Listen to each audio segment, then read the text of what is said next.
Good morning, everybody. Welcome to Reline Live. It's also Trenchless Tuesday, and it's October 3rd, so we'll be highlighting this later on all of our social channels. Today, we've got Michael and Dawn. Michael works with me at Pipe Reline Solution. Dawn is the owner of DL Views. We are all consultants in the pipe world and the culvert world. And we've got a really cool product called Channeline that we represent. And we're going to be highlighting some of our projects that we've worked on, as well as Dawn has worked on with this product. So what is Channeline? Channeline is a fiberglass liner. It is a glass reinforced plastic pipe. It was first developed in 1984 in the UK.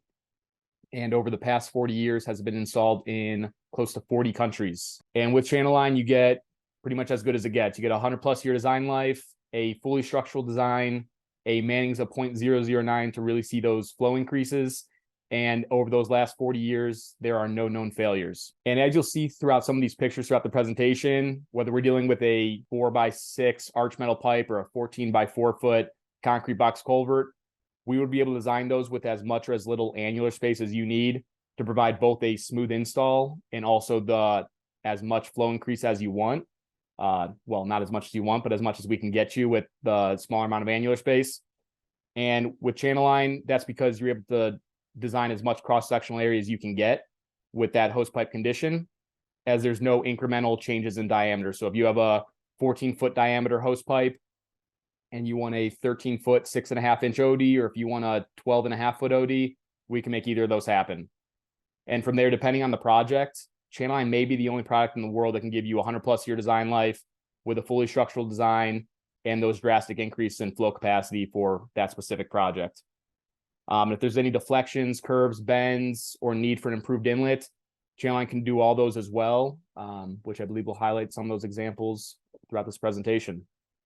So with Channeline, there are two joints at play here. There is the bell and spigot joint that is used to connect one 8-foot lay length to the next 8-foot lay length. And then there's the tongue and groove joint as well for the multi-segmental liners. So if you are multi-piece segmental liners. So if you're ever shipping over a larger diameter Channeline pipe, it'll be broken down into potentially 2 or more pieces and then adhered together out in the field to give you what is still, well, the adhesive and the joint still has the same structural integrity as the pipe wall itself. And to see those joints in action, so the pictures on the right are showing that tongue and groove joint. The picture on the top right is from the finished install of the 16-foot diameter project that was installed in Detroit, Michigan last year. And you can see where that adhesive was used. And then you can see in the bottom right picture, those pieces as they were nested in the containers before they were sent over. And then that bell and spigot joint, similar to a lot of the other culvert rehab products we represent, the gasket's going to be used for that watertight seal. Some lubricant will be provided as well to help expedite that process and have it slide right into place, which I'll show you as well. So getting into the Colorado DOT pilot project, this was a CDOT design build.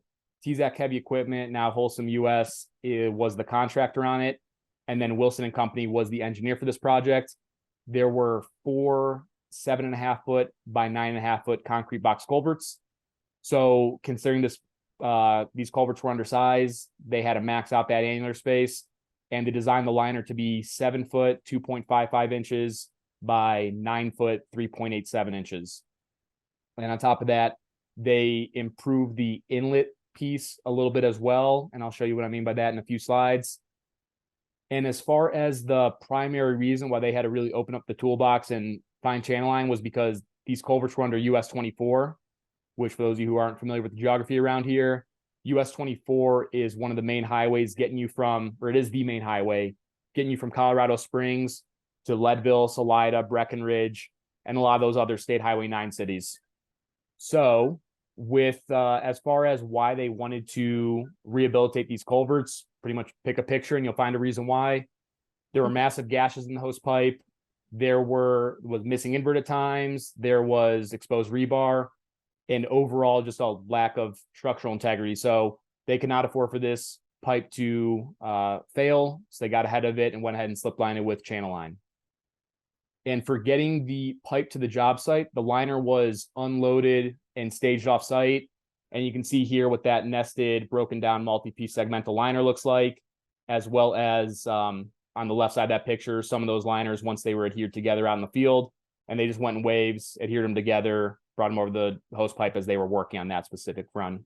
Hey, Michael, since you were on site on this install and I wasn't, the pieces on the left, that adhesive, how long does that take to cure before it can be put together with the bell and spigot? Good question, Cassie. Yeah, so it will reach 75% of strength in about 30 minutes, and then it'll reach full strength in 2 hours. So considering the size of this project, they just kind of allocated half a day and just adhered all the pipes together. And then from there, they brought them over to the job site one by one. But yeah, forgot to touch on that. So they let them sit for 2 hours though, so they were fully adhered before they started the bell and spigot connections. Yep. Got it. Okay. That will take us to when they started bringing them over to the job site. One by one, they unloaded them, brought them down to the pit. From there, as I mentioned before, the bottom of the hose pipe was completely missing at times. So they needed to lay down some old guardrail, but simple enough. That's all they needed to actually slide it down with ease. And all right, so from there it was clockwork. There at the peak of their, I guess you say, flow, they were getting these liners installed in under 3 hours. So that includes the fact that they had the pipe staged several miles off site. We're bringing them to the job site one by one and connecting them together. So 3 hours for 65 feet using 8-foot lay lengths. I'd say for first time install, that's a pretty good rate. And this will also give you a glimpse of some of the traffic that was going over the top of this culvert, which I'm sure we're very thankful for what we were doing. So had they dug up this road, it would have sent them on, depending on where you were going and where you started from, easily a 2-hour detour from point A to point B. Or had they gone through some of these 4-wheel drive neighborhoods that normally get a daily traffic rate of maybe 100 to 150 cars per day, I'm not sure what kind of disasters would have been caused by sending 10,000 plus cars, but I'm not sure CDOT would ever want to find that out. Wrapping up the CDOT fluorescent pilot projects. These are the most recent pictures I have from before they finished up with the head wall. But you can see here the slightly flared end to improve this culvert that was under inlet control conditions. And then you can also see a quick shot at how much annular space they had designed. So this one really did fit like a glove. They needed to max out every bit of the flow rate and then add the improved inlet to make sure they got the hydraulics they needed. Just to clarify, when Michael calls it the pilot project, it was specifically a pilot project for Colorado DOT because it was their first installation of Channeline.